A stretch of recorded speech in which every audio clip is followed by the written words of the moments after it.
I evo nas na našem okupljanju u metrou, iza mene je jedan poznat lik, mahni za kameru, to je lik koji je bio u našem spotu, bio je i na Fanta radionici, tu je naravno Singer koga svi znate, eno ga Milan, muči se sa imenima, standardna priča, i tako sad ću malo se družimo u metrou u Zemunu, u Zemunu.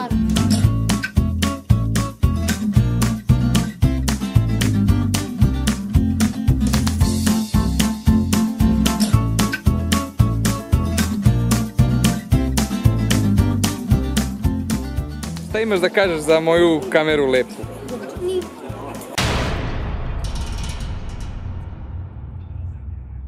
Are you sure about that? Ti si dobio svoje potpise i ideš kući, baš te briga. Jel' tako? Kako nije? Koja je te omiljena pesma?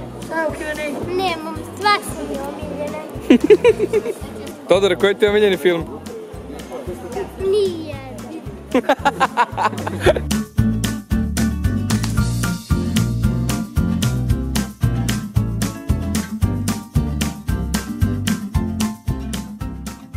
Idemo da pronađemo Irinu koja je magično nestala. Negde se vozi onim kolicima, ali nisam siguran gde je. Ste vidjeli Irinu? Negde se vozi u kolicima, ali ne znam gde je. Znači nekog ovdje nije ni malo lako, pošto je objekat prilično velik, jel da? A ja tu mogu da nađem bilo koga. Ona je viljuškar, to nam ne treba.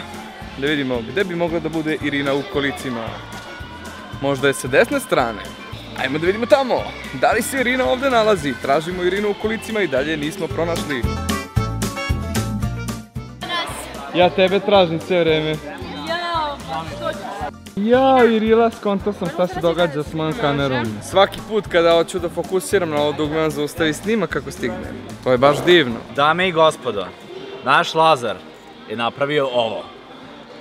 Znači, s ovog našeg kupljenja kod 3G Store-a je fotkao. Ja sam vidio da ti nešto fotkaš, ali napravio je, znači, ovo je kao s nekih izložbe koje si napravio. Da, tako. Prilog. Odlično. Znači, imat ćete dole u opisu, hoćeš tvoj Instagram ili šta? Da. Imat ćete dole Instagrama našeg Lazara, bio je na našoj radionici brainstorminga i pogledajte obavezno njegov spot što je isto snimio. Ceo spot je snimio za onaj naš Ako veruješ spot. Tako da, svaka čast. Svaka čast. Ovo ide na policu.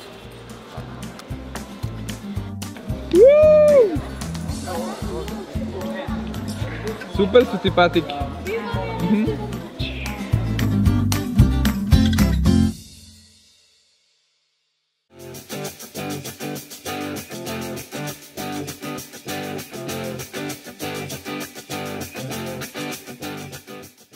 Nalazimo se gdje danas, Ana? U Tođinoj školi. U Novom Sadu. Ana je odgovorna zašto smo sad ovde. Došli smo da popričamo malo sa 5. i 6. razredom osnovne škole. I hvala ti puno, Ana, ti si bila na našem muzičkom spotu Ako veruješ. Da. Imala si one fluffy uši Minnie Mouse. Šta očekuješ od današnjeg dana? Pa mislim da će biti jako zanimljivo. Ne bi tamo nešto posebno čuješ? Od nas, od drugih? Pa... Pa dobro. Ok, vidimo se uskoro u sali.